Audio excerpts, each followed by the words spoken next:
ஒரு மிக முக்கியமான ஒரு தொடரை நம்ம ஆரம்பிக்க போகிறோம். எப்போவுமே ஆசீர்வாதத்தை பெற்றுக்கொண்டு இருக்கிற நாம் ஆண்டவருக்கு கொஞ்சம் செவி கொடுத்து இன்றைக்கு ஒரு வித்தியாசமாக கொஞ்சம் யோசிக்க போகிறோம், சிந்திக்க போகிறோம். நான் தேவனுடைய பிரசனத்தின் ஆசீர்வாதங்களை குறித்து சொல்லும் பொழுது நான் சொன்னேன், ஆண்டவருடைய பிரசனத்துக்குள்ளே வர்றதுக்கு ரொம்ப முக்கியமான ஒரு காரியம் என்னென்னா கீழ்ப்படிதல்.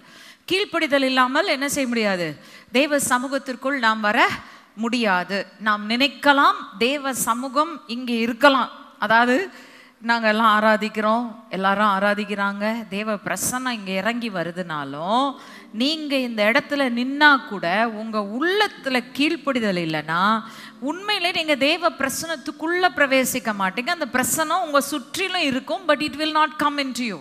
வழங்குதா? எதனால? கீழ்ப்படிதல் இல்லை என்றால். நான் சொன்னேன், கீழ்ப்படிதல் one of the most important factors to coming into God's presence. தேவனுடைய பிரசனத்துக்குள் வருவதற்கு கீழ்ப்படிதல் ரொம்ப ரொம்ப முக்கியம் அப்படின்னு சொன்னேன். ஸோ இன்னைக்கு நம்ம கீழ்ப்படிதலை குறித்து தான் நாம் தியானிக்க போகிறோம். கீழ்ப்படிதல், ஏன் கீழ்ப்படிக்க வேண்டும், கீழ்ப்படிதலின் ஆசீர்வாதங்கள் என்னன்னு சொல்லி அடுத்த 15 வாரம் வரும். கவலைப்படாதீங்க. நான் நேற்று உட்காந்து கம்ப்ளீட்டாக அதை ஸ்டடி பண்ணி வேதத்தில் இருக்கிற ஆசீர்வாதங்களை தோண்டி எடுத்து அதை பிரித்து வச்சுட்டேன். ஆனால் இன்னைக்கு திறவுகோலை உங்கள் கையிலே கொடுக்க போகிறேன். இன்றைக்கு பெற்றுக்கொண்டால் அடுத்த 15 வாரங்களும் வர ஆசீர்வாதங்களை நிச்சயமாக நீங்கள் என்ன செய்வீங்க, சுதந்திரிப்பீங்க. ஆனால் இன்றைக்கு பெற்றுக்கொள்ளாவிட்டால் பின்னாடி வர்றது உங்களுக்குரியது அல்ல. ரைட்? சரி, கீழ்ப்படிதல்னு சொன்ன உடனே நாங்கள் ஆண்டவருக்கு கீழ்ப்படிய ரொம்ப ஆயத்தமாக இருக்கிறோம் அப்படின்னு சொல்லுவோம். ஆனால் எதில் கீழ்ப்படிவோம்னா மேஜர் டெசிஷன்ஸில் தான் நம்ம ஆண்டவருடைய சித்தம் என்ன, ஆண்டவரே நீங்கள் என்ன சொல்கிறீங்க சொல்லுங்கள், நாங்கள் கேட்குறோம் செய்கிறோன்னு மேஜர் டெசிஷன்ஸ். அதாவது மேபி ஒரு திருமண காரியம் அல்லது ஒரு வேலைக்குரிய காரியம் அல்லது ஒரு படிப்புக்குரிய காரியம். ஈவன் படிப்புக்குரிய காரியத்துலலாம் யாரும் கேட்குறதில்ல, நம்ம இஷ்டப்படி நம்ம செஞ்சிடறோம். ஆனால் ஊழியத்துக்கு ஆண்டவர் அழைச்சிட்டார், ஆண்டவரே உமக்கு கீழ்ப்படிந்து வர்றேன். இந்த மாதிரி மேஜர் டெசிஷன்ஸ்லாம் ஆண்டவருக்கு நம்ம பொதுவாக கீழ்ப்படுகிறோம். ஆனால் நான் சொல்ல வருகிற கீழ்ப்படிதல் என்னன்னா, not in the major decisions of life, வாழ்க்கையினுடைய பெரிய தீர்மானங்களில் அல்ல, மிக மிக சிறிய தீர்மானங்களை ஆண்டவருக்கு நம்ம செவி கொடுத்து கீழ்ப்படுகிறோமா? ஏன்னா கிறிஸ்தவ வாழ்க்கையினுடைய முதிர்ச்சி எதுல இருக்குன்னா, வெறும் பெரிய காரியங்களிலே தேவனுடைய சித்தத்தை அறிந்து அவருடைய சித்தத்தை செய்வதில் இல்லை, சின்ன சின்ன காரியத்துல கூட என் விருப்பம் அல்ல ஆண்டவரே, நீர் என்ன சொல்லுகிறீர், what do you want me to do. ஒரு சின்ன காரியமா இருந்தா கூட நீங்க என்ன செய்ய சொல்றீங்க, அதைத்தான் நான் செய்ய விரும்புறேன், உங்க சத்தத்தை கேட்க விரும்புறேன், நான் உமக்கு கீழ்ப்படிய விரும்புறேன் அப்படின்னு சொல்லி நம்ம ஒப்பு கொடுப்பது தான் கிறிஸ்தவ வாழ்க்கையிலே நீங்கள் முதிர்ச்சியின் பாதையிலே சென்று கொண்டிருக்கிறீர்கள் என்று அர்த்தம். இன்றைக்கு அதற்குள் நாம் செல்வது எப்படி, கீழ்ப்படிஞ்சா நடக்கும்னு சொல்றேன். இந்த கீழ்ப்படிதலை ஏன் தேவன் நம்மோடு கூட இன்றைக்கு பேசுகிறார்? ஒரு ரொம்ப முக்கியமான ஒரு வார்த்தை வேதத்திலிருந்து வாசிக்க போறோம். 1 பேதுருவின் புத்தகம் 1ஆம் அதிகாரம் 2ஆம் வசனம். இயேசு கிறிஸ்துவின் அப்போஸ்தலனாகிய பேதுரு பொந்து, கலாத்தியா, கப்பத்தோக்கியா, ஆசியா, பித்தினியா தேசங்களிலே சிதறி இருக்கிறவர்களில் பிதாவாகிய தேவனுடைய முன்னறிவின்படியே ஆவியானவரின் பரிசுத்தமாக்குதலினாலே கீழ்ப்படிதலுக்கும் இயேசு கிறிஸ்துவினுடைய ரத்தம் தெளிக்கப்படுதலுக்கும் தெரிந்து கொள்ளப்பட்ட பரதேசிகளுக்கு எழுதுகிறதாவது, கிருபையும் சமாதானமும் உங்களுக்கு பெருக கடவது. ஓகே, இங்கே சொல்றார் தேவனுடைய முன்னறிவின்படி. அப்படின்னா என்ன அர்த்தம்? தேவன் ஏற்கனவே யோசித்து தீர்மானித்த ஒரு காரியம். It was known to God already, foreknowledge. அவர் ஏற்கனவே இதெல்லாம் நடக்க போகுதுன்னு பார்த்துட்டாரு. பார்த்து அறிந்து என்ன செய்தாராம், அவருடைய முன்னறிவிலே நீங்கள் தெரிந்தெடுக்கப்பட்டிருக்கிறீர்கள் பரிசுத்த ஆவியானவரின் மூலமாக. எதற்காக தெரிந்தெடுக்கப்பட்டிருக்கிறீர்கள்? அங்க என்ன சொல்லுது? கீழ்ப்படிதலுக்கும் கிறிஸ்து இயேசுவினுடைய ரத்தம் தெளிக்கப்படுவதற்கும் நீங்கள் தெரிந்தெடுக்கப்பட்டிருக்கிறீர்கள். ஹல்லேலூயா! எவ்வளவு பெரிய ஒரு காரியம் நீங்க யோசித்து பார்த்தீங்கன்னா தான் தெரியும். நீங்க கீழ்ப்படியும்படி தெரிந்தெடுக்கப்பட்டிருக்கிறீர்கள் என்றால் ஒரு கூட்டம் தெரிந்தெடுக்கப்படவில்லை என்பது அர்த்தம். புரியுதா உங்களுக்கு? எத்தனை பேருக்கு புரியுது? ஓகே, நீங்கள் கீழ்ப்படிவதற்கு தெரிந்தெடுக்கப்பட்டிருக்கிறீர்கள் என்றால் what does it mean? ஒரு கூட்டம் கீழ்ப்படிகிறதற்கு தெரிந்து கொள்ளப்படாமலேயே வெளியில இருக்கு. புரியுதா உங்களுக்கு? இப்போ இந்த இயேசு கிறிஸ்துவின் இரத்தத்தினாலே நாம் கழுவி சுத்திகரிக்கப்பட்டு கீழ்ப்படிதலுக்கு தெரிந்தெடுக்கப்பட்டிருக்கிறோம்னா, இந்த கீழ்ப்படுகிறது எங்க ஆரம்பமாகிறது? கீழ்ப்படியணும், நான் ஆண்டவருக்கு கீழ்ப்படியணும்னு ஒரு முடிவு எடுத்துட்டேன், ஆசைப்படுறேன். எங்க ஆரம்பிக்கிறது? என்ன நடக்கணும்? முதலாவது வாசிக்கலாம். சங்கீதம் 95 6-8. Psalm 95 verses 6-8. நம்மை உண்டாக்கின கர்த்தருக்கு முன்பாக நாம் பணிந்து குனிந்து முழங்கால் படியிட கடவோம் வாருங்கள். அவர் நம்முடைய தேவன், நாம் அவர் மேய்ச்சலின் ஜனங்களும் அவர் கைக்குள்ளான ஆடுகளுமாமே. இன்று அவருடைய சத்தத்தை கேட்பீர்களாகில் வனாந்திரத்தில் கோபம் மூட்டின போதும் சோதனை நாளிலும் நடந்தது போல உங்கள் இருதயத்தை கடினப்படுத்தாதேயுங்கள். ஓகே, எங்க ஆரம்பிக்குது கீழ்ப்படிதல்? இப்ப இங்க இஸ்ரவேல் ஜனங்களை குறிச்சு சொல்லிடுது, உங்க இருதயத்தை நீங்க என்ன பண்ணிட்டீங்க? கடினப்படுத்திட்டீங்க. என்ன செய்யல? தேவனுடைய சத்தத்தை வனாந்திரத்துல கேட்டும் நீங்கள் கீழ்ப்படியல. இப்போ கீழ்ப்படிதல் எங்க ஆரம்பிக்கும்? தேவனுடைய சத்தம் காதுல கேட்டாதான் கீழ்ப்படிய முடியும், கேட்காம கீழ்ப்படிய முடியாது. எத்தனை பேருக்கு விளங்குது நான் சொல்ற காரியம்? Okay, without hearing God's voice you cannot obey God's voice. அப்போ கீழ்ப்படிதல் உங்கள் வாழ்க்கையில இருக்கணும்னா நீங்க என்ன செய்யணும்? தேவனுடைய சத்தத்தை கேட்பதற்கு நேரத்தை செலவிட வேணும். நீங்க உலகத்தின் சத்தத்தையே கேட்டுட்டு இருந்தீங்கன்னா தேவனுடைய சத்தம் உங்களுக்கு ஒருபோதும் கேட்காது. உலகத்தின் சத்தத்தை கேட்கறத குறைச்சிக்கோங்க, தேவ சத்தம் உங்களுக்கு கேட்கும். நீங்க கீழ்ப்படுகிறதற்குரிய முதல் படியை எடுத்து வச்சிட்டீங்கன்னு அர்த்தம். இப்போ இந்த கீழ்ப்படிதல் சரி, தேவனுடைய சத்தம் எனக்கு கேட்டுருச்சு. தேவனுடைய சத்தம் கேட்டதுக்கு அப்புறமும் 2 விளைவுகள் ஏற்படலாம். ஒன்று, நீங்க அந்த சத்தத்தை கேட்க அந்த சத்தம் உங்கள் உள்ளத்திலே விசுவாசத்தை எழுப்பினது என்றால் என்ன நடக்கும்? நீங்க கீழ்ப்படிஞ்சிருவீங்க, அந்த சத்தத்துக்கு செவி கொடுத்து கீழ்ப்படிவீங்க. ஆனால் அந்த சத்தத்தை கேட்டும் சில காரியங்கள் உங்க வாழ்க்கையில இருந்தா உங்களால் அந்த சத்தத்திற்கு என்ன செய்ய முடியாது? கீழ்ப்படிய முடியாது. அந்த காரியங்கள் என்ன? 3 காரியங்களை சொல்றேன், ஆராய்ந்து பாருங்க. ஏன்னா இன்னைக்கு நான் ஒன்று சொல்லிடுறேன், கீழ்ப்படிதல் இல்லாமல் நீங்கள் ராஜ்யத்தை சுதந்திரிக்க முடியாது. தேவனுக்கு கீழ்ப்படியாம தேவனுக்கு எதிர்த்து நின்று கீழ்ப்படியாமையில வாழ்ந்து கொண்டிருக்கிறேன், நான் ரட்சிக்கப்பட்டுட்டேன், இயேசு அங்கீகரிச்சுட்டேன், ஏற்றுக்கொண்டேன், இயேசு தான் என் தெய்வம்னு சொல்லிட்டு நீங்க கீழ்ப்படியாமையில வாழ்ந்து கொண்டிருந்தீங்கன்னா நீங்க இன்னமும் ரட்சிப்பின் பூர்ணத்துக்குள்ள வரல. இன்னமும் என்ன இல்லை உங்க வாழ்க்கையில? பரலோக பாதையை இன்னும் நீங்க உங்க வாழ்க்கையில பிடிக்கல. புரியுதா? ரைட். இப்போ என்ன காரியங்கள் இதெல்லாம் ஆராய்ச்சி பாருங்க.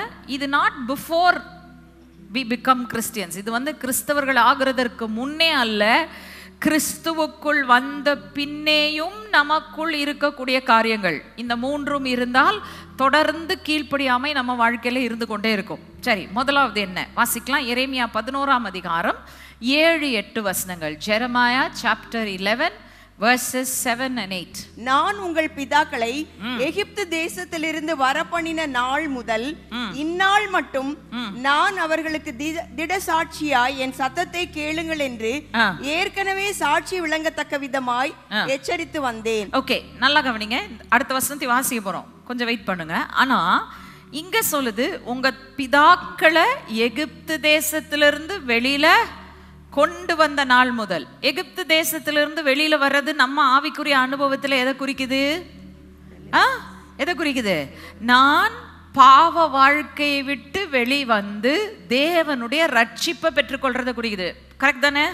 எல்லாம் ஒத்துக்கிறீங்களா? ஓகே, எகிப்திலிருந்து விடுவிக்கப்படுவது பாவ வாழ்க்கையாகிய எகிப்துன்னு எப்பவுமே நம்ம சொல்லுவோம். எகிப்திலிருந்து விடுவிக்கப்பட்டு வந்துட்டோம். இப்ப ஆண்டவர் நம்ம கிட்ட என்ன சொல்றாரு? விடுவிக்கும் போதே சொல்றாரு, என் சத்தத்துக்கு செவி கொடுன்னு சொல்லிதான் நம்மளை விடுவிச்சுட்டு வர்றாராம். ரைட்? இது யாருக்கு எழுதப்பட்டது? புறஜாதியாருக்கு எழுதப்படல, இஸ்ரவேல் புத்திரருக்கு, இஸ்ரவேல் பிள்ளைகளுக்கு எழுதப்பட்ட வார்த்தை. ரைட்? எத்தனை பேர் என் கூட இருக்கிறீங்க? உங்க சிந்தையெல்லாம் என் கூட இருக்கணும், ரைட்? அப்போதான் நீங்க வந்து இன்னைக்கு திறவுகோலை பெற்றுக்கொள்ள முடியும். ஓகே, என்ன சொல்றாங்க? எகிப்திலிருந்து விடுவித்து கொண்டு வரும்போதே சொல்லிட்டேன், என் சத்தத்துக்கு செவி கொடுத்து கீழ்ப்படிங்க. ஆனா என்ன பண்ணீங்க? 8ஆம் வசனம், ஆனாலும் அவர்கள் கேளாமலும் தங்கள் செவியை சாயாமலும் போய் அவரவர் தம் தம் பொல்லாத இருதய கடினத்தின்படி நடந்தார்கள். ஆதலால் நான் அவர்கள் செய்யும்படி கட்டளையிட்டதும் அவர்கள் செய்யாமல் போனதுமான இந்த உடன்படிக்கையின் வார்த்தைகளை எல்லாம் அவர்களுக்கு பலிக்க பண்ணுவேன் என்று சொல் என்றார். ஓகே, இப்போ அவங்க செய்யாம போனாங்களாம். எதனால செய்யாம போனாங்க? ஆண்டவர் சொல்ற காரியம் என்ன? பொல்லாத இருதய கடினம் இருந்தபடியினால அவங்களால தேவனுடைய சத்தத்தை கேட்டும் அதுக்கு கீழ்ப்படிய முடியவில்லையாம். எத்தனை பேருக்கு புரிஞ்சது? அப்ப முதலாவது தடையா இருக்கிறது என்னது? இருதய கடினம். இன் அதர் வேர்ட்ஸ், ஸ்டபர்ன்னஸ், பிடிவாதம். இருதய கடினம்ன்றதுக்கு இன்னொரு வார்த்தை வந்து பிடிவாதம். நான் இயேசுக்குள்ள வந்தாலும் நான் இருக்கிற மாதிரி தான் இருப்பேன், இயேசு என்ன அந்த நிலையில என்ன செய்யணும்? ஆசீர்வதிக்கணும்னு சொல்றதான் அந்த இருதய கடினம். விளங்குதா உங்களுக்கு? 2வது காரியம், அப்போஸ்தலர் 5ஆம் அதிகாரம் 29ஆம் வசனம், ஆக்ட்ஸ் சாப்டர் 5 வெர்ஸ் 29. அதற்கு பேதுருவும் மற்ற அப்போஸ்தலரும் மனுஷருக்கு கீழ்ப்படுகிறதை பார்க்கிலும் தேவனுக்கு கீழ்ப்படுகிறதே அவசியமாயிருக்கிறது. ஓகே, 2வது நம்மை தடை செய்கிற காரியம் என்னன்னா மனுஷனுக்கு பயப்படும் பயம். ஓகே, இப்ப இங்க அந்த மனுஷனுக்கு பயப்படும் பயம் அப்போஸ்தலர்கள் கிட்ட இல்ல. அதனால என்ன செஞ்சாங்க? பெரிய மத தலைவர்கள் அவங்களை எதிர்த்து நிக்கிறாங்க. பெரிய தலைவர்கள், நான் நினைச்சேன்னா சொடக்குட்டன்னா உன்னைய தூக்கிடுவான்டா யூத மக்கள் எல்லாம், என்ன நினைச்சு யார்கிட்ட பேசுறேன்னு மிரட்டக்கூடிய ஆளுக்கு முன்னாடி நின்றுட்டு இருக்கிறான். ஆனா அவர் சொல்றாரு, அந்த மத தலைவர்கள் சொல்லுகிறார்கள், இந்த இயேசுவின் நாமத்தினால நீ என்ன செய்யக்கூடாது?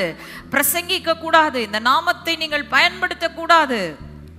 தடை போடுறான் பிரசங்கிக்கிறதுக்கு. உடனே பேதுரு சொல்றாரு, ஐயா, உமக்கு கீழ்ப்படிவதை பார்க்கிலும் தேவனுக்கு கீழ்ப்படுகிறதா முக்கியம்.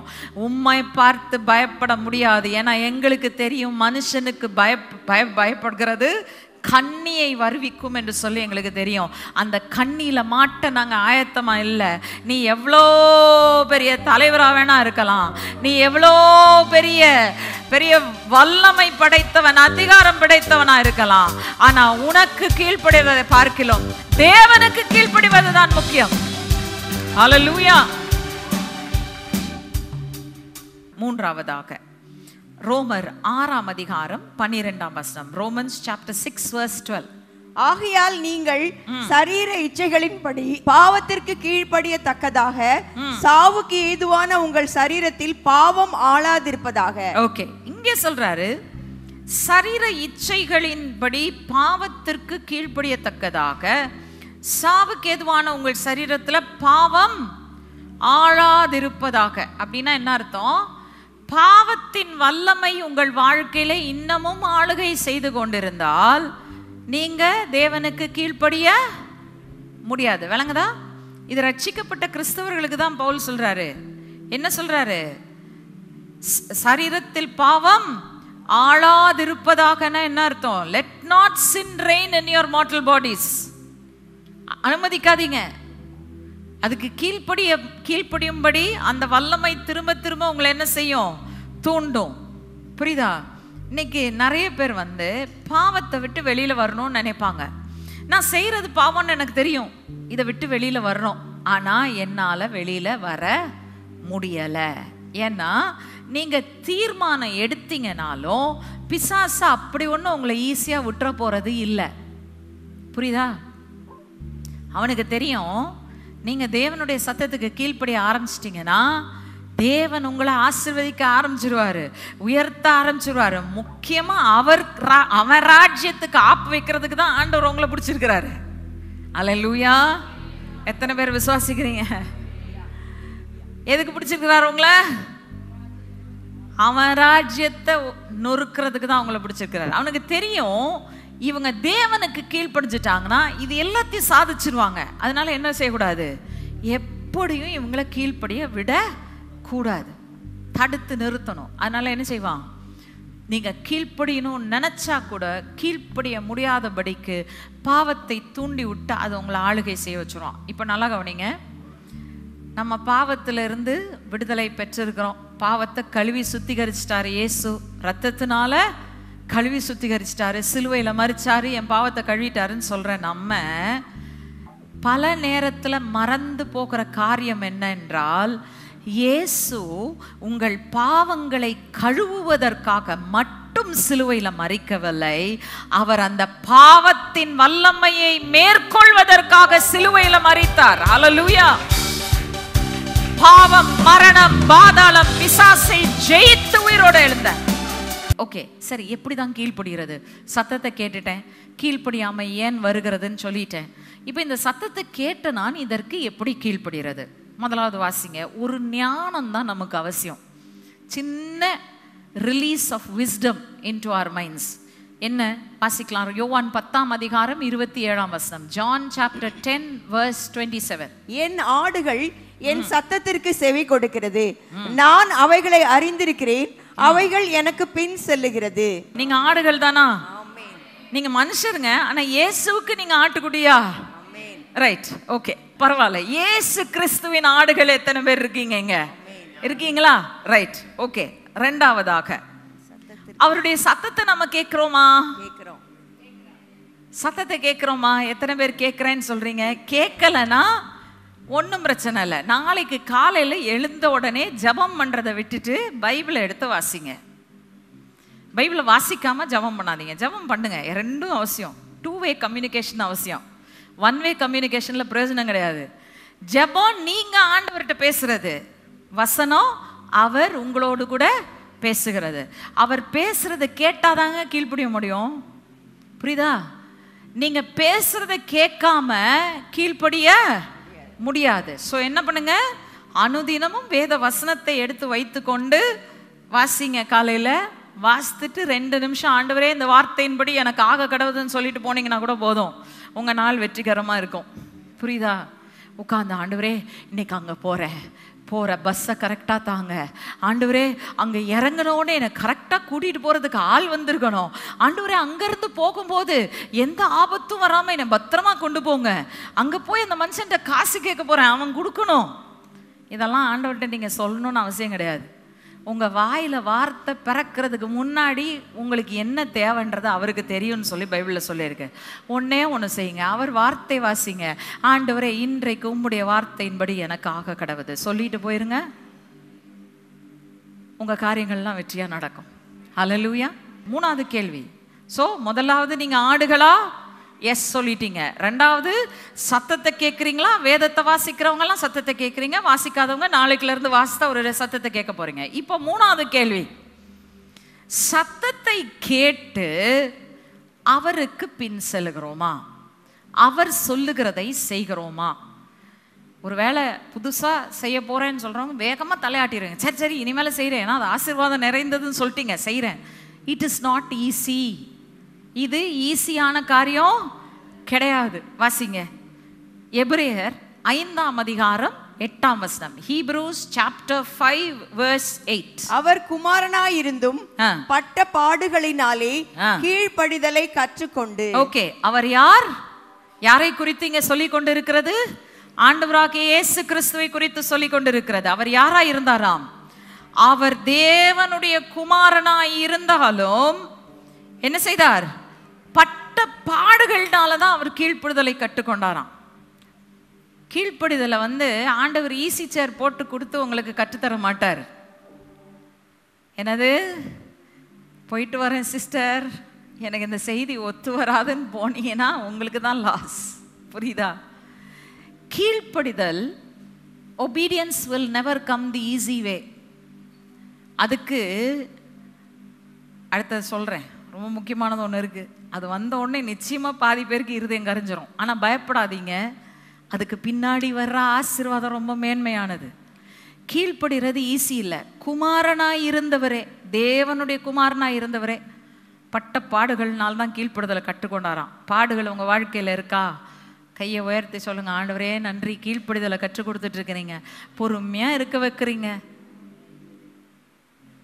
ஆனால் நன்மைக்கு ஏதுவாக என்னை நடத்தி கொண்டிருக்கிறீர். முடிவு நன்மையாதான் இருக்கும். கீழ்ப்படிந்தார். எந்த அளவுக்கு கீழ்ப்படிந்தார் வாசிங்க. பிலிப்பியர் 2:8. அவர் மனுஷ ரூபமாய் காணப்பட்டு மரண பரியந்தம், அதாவது சிலுவையின் மரண பரியந்தமும் கீழ்ப்படிந்தவராகி தம்மை தாமே தாழ்த்தினார். குமாரன் பாடுபட்டு தான் கீழ்ப்படுதலை கற்றுக்கொண்டார். எந்த அளவுக்கு கீழ்ப்படிஞ்சாரு? நல்லா ஞாபகம் வச்சுக்கோங்க, கீழ்ப்படிதலுக்கு மரணமும் அவசியம். என்ன மரணம்? ஐயோ போச்சு, இவங்க சாபம்ன்றாங்க, ஞாயிற்றுக்கிழமை காலில் கூப்பிட்டு நம்மளை உட்கார வச்சு செத்து போன்னு சொல்றாங்கன்னு நினைக்காதீங்க. உங்க சுயம் சாகணும். கீழ்ப்படியணும்னா சுயம் சாகணும். ஹல்லேலூயா. ஆனா அந்த மரணம் நல்ல மரணம், செத்தே போகட்டும் அந்த சுயம். அந்த சுயம் இருக்கிறது தான் இன்னைக்கு நம்ம வாழ்க்கையில நிறைய பிரச்சனைகளை உண்டாக்குது. எனக்காக வாழ்வேன், நான் நான் நான் நான் என்று யோசித்து யோசித்து யோசித்து மனித குலமே கெட்டு போயிருக்கிறது அந்த சுயத்தால தான். ஹல்லேலூயா. ஓகே, இப்போ இந்த கீழ்ப்படிதல் ஏன் ரொம்ப முக்கியம்? 3 காரியம் சொல்லி முடிச்சேன்னா வசனங்கள் தான், ரொம்ப பெரிய எக்ஸ்பிளனேஷன்லாம் இல்லை. முதலாவது, ஏன் இது இவ்வளோ ரொம்ப முக்கியம்? நீதிமொழிகள் 28:9. Proverbs chapter 28 verse 9. வேதத்தை கேளாதபடி தன் செவியை விலக்குகிறவனுடைய ஜெபமும் அருவருப்பானது. போச், வானத்தை வில்லா வளைச்சி ஜோம் பண்ணலாம், 21 நாள் உபவாசம் போடலாம், 40 நாள் உபவாசம் போடலாம், காலை மதியம் இரவு 3 வேளை ஜெபிப்பேன் ஜெபம் போடலாம். கீழ்ப்படிதல் இல்லாம எவ்வளவு ஜெபிச்சாலும் எல்லாம் குப்பை தொட்டியில தான் போயிட்டு இருக்குது. கரெக்டா?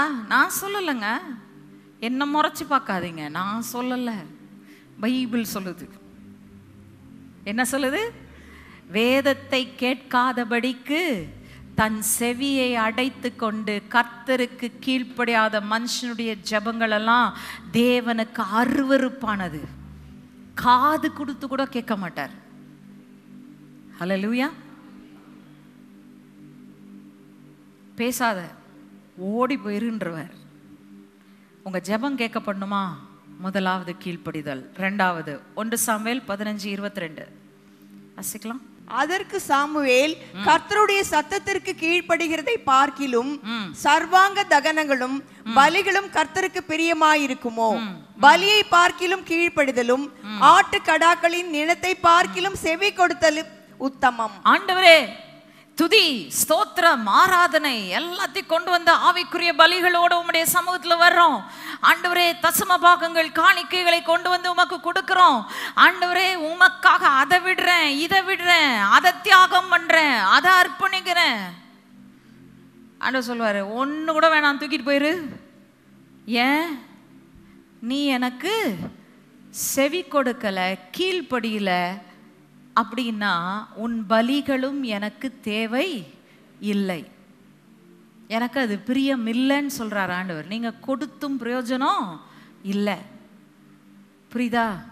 கீழ்ப்படியாதவனுடைய பலிகளும் தேவனுக்கு பிரியமானது அல்ல. ஜெபம் கேட்கப்படாது, பலிகள் அங்கீகரிக்கப்படாது. 3வது, கீழ்ப்படிதல் இல்லைன்னா என்ன நடக்கும்? வாசிக்கலாம். 2 Corinthians chapter 10. 2 கொரிந்தியர் 10 4-5 2 Corinthians chapter 10 verses 4 and 5. எங்களுடைய போராயுதங்கள் மாம்சத்துக்கு ஏற்றவைகளாயிராமல் அரண்களை நிர்மூலமாக்குகிறதற்கு தேவ பலம் உள்ளவைகளாய் இருக்கிறது. அவைகளால் நாங்கள் தர்க்கங்களையும் தேவனை அறிகிற அறிவுக்கு விரோதமாய் எழும்புகிற எல்லா மேட்டிமையையும் நிர்மூலமாக்கி எந்த எண்ணத்தையும் கிறிஸ்துவுக்கு கீழ்ப்படிய சிறைப்படுத்துகிறவர்களாய் இருக்கிறோம். எத்தனை பேருக்கு பிசாசுடைய ராஜ்யத்தை அடிச்சு நொறுக்கணும், அடிச்சு நொறுக்கணும்னு ஆசை இருக்கா? எங்க யோசித்து பாருங்க, உங்களை என்னெல்லாம் கஷ்டப்படுத்தி இருக்கான், என்னெல்லாம் வியாதியில தள்ளி இருக்கிறான், எவ்வளோலாம் போராட்டம், எவ்வளோலாம் பணக்குறைவு, எவ்வளோலாம் கஷ்டம், என்னத்தெல்லாம் செஞ்சிருக்கான். யோசித்து பாருங்க. அது எல்லாத்துக்கும் பழிக்கு பழி வாங்கணுமா இல்லையா அவன்கிட்ட? பழி வாங்குறது மனுஷனை யோசிக்காதீங்க. பழி வாங்குறது எந்த உலகத்தில் இருக்கிற உங்கள் கண் காண்கிற எவனையும் யோசிக்காதீங்க. காணாத அந்த பிசாசு ஒருத்தன் இருக்கான் பாருங்க, சத்ரு ஒருத்தன் இருக்கான் பாருங்க, அவனை யோசித்துக்கோங்க. அவன் தான் எல்லாத்துக்கும் காரணம். அவனை அடிக்கணும்னா உங்கள் சிந்த முறை மாறணும். உங்கள் சிந்தைகள் எல்லாம் கிறிஸ்து இயேசுவுக்கு சிறையாக்கப்பட்ட கீழ்ப்படுத்தப்பட வேண்டும் என்று சொல்லி வேதம் சொல்லுகிறது.